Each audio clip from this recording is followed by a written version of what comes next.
আমাদের বাড়ি এসে আমারে মেরে ধরে এই দেখেন ফুলিয়ে দিয়েছে মেরে, আর জামা কাপড় সব ছিঁড়ে দিয়েছে। তিনি আইএসএফ করেন, কিন্তু তৃণমূলের গুন্ডা বাহিনীরা তাকে মারধর করেছে, কারণ তিনি ভোট প্রচারে ছিলেন আইএসএফ এর সমর্থক। বাড়ির লোক বাড়িতে একা পেয়ে লোকজন ছিল, তাদেরকেও মেরেছে, আমাকেও মেরেছে। বিশেষ করে আমার টার্গেট করে এসে আমাকে মেরে জামা কাপড় সব ছিঁড়ে দিয়েছে। তাকে অকথ্যভাবে গালিগালা যেমনভাবে করেছে, তেমনিভাবে তাকে কিন্তু মারধর করা হয়েছে, বেধড়ক মারধর করা হয়েছে। তাকে চোখের এই যে চোখ রয়েছে, চোখের কোণ ফুলে গেছে, আপনারা ছবিতে আমরা তুলে ধরেছি, দেখুন যে কিভাবে তাকে মারধর করেছে। এমনকি সে জীবন নাশের আশঙ্কা করছে, তাকে হয়তো মেরে ফেলে দেওয়া হতে পারে। শাসন থানায় যাওয়ার সাহস আমার নেই, শাসন থানায় যে আমি যাবো সে সাহস নেই।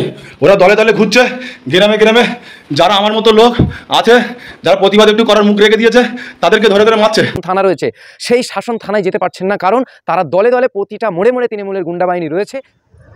কালকেই ভোট, আর আজকেই তৃণমূলের গুন্ডামি শুরু হয়ে গেছে। হ্যাঁ, এমনই প্রকাশ্য এক ছবি আমাদের সামনে আইপিএন বাংলা সরাসরি দেখাচ্ছে আপনাদের সামনে। দেখুন যে কিভাবে একজন ব্যক্তিকে, তিনি আইএসএফ করেন, কিন্তু তৃণমূলের গুন্ডা বাহিনীরা তাকে মারধর করেছে, কারণ তিনি ভোট প্রচারে ছিলেন আইএসএফ এর সমর্থক।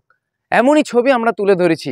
এবং সবথেকে বড় বিষয় হচ্ছে যে ফলতাডাঙ্গার যে 49 নম্বর বুথ, সেই বুথের বাসিন্দা তাকে অকথ্যভাবে গালিগালা যেমনভাবে করেছে, তেমনিভাবে তাকে কিন্তু মারধর করা হয়েছে, বেধড়ক মারধর করা হয়েছে। তাকে চোখের এই যে চোখ রয়েছে, এই চোখের কোণ ফুলে গেছে, আপনারা ছবিতে আমরা তুলে ধরেছি, দেখুন যে কিভাবে তাকে মারধর করেছে। এমনকি সে জীবন নাশের আশঙ্কা করছে, তাকে হয়তো মেরে ফেলে দেওয়া হতে পারে, এমনই ভয় করছেন তিনি। এবং সবথেকে বড় বিষয়, তিনি কিন্তু যে শাসন থানা রয়েছে, সেই শাসন থানায় যেতে পারছেন না, কারণ তারা দলে দলে প্রতিটা মোড়ে মোড়ে তৃণমূলের গুন্ডা বাহিনী রয়েছে এবং তাদেরকে মারার আশঙ্কা করছে। এমনকি যেই যাচ্ছে, যারাই প্রতিবাদ করছে, তাদেরকে মারছে।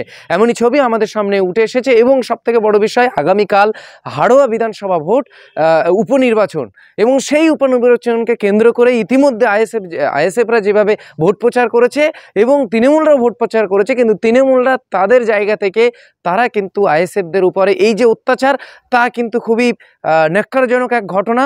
এমনই ছবি আমাদেরকে পাঠিয়েছেন। এই সূত্র আমরা দেখাচ্ছি। হাড়োয়া বিধানসভার 2021-এ যিনি বিধানসভায় লড়েছিলেন, যে তুবুদ্দিন ফাতে, তিনি সেই ভিডিও আমাদেরকে আইপিএন বাংলায় পাঠিয়েছেন। আমরা সরাসরি আপনাদের সামনে তুলে ধরেছি।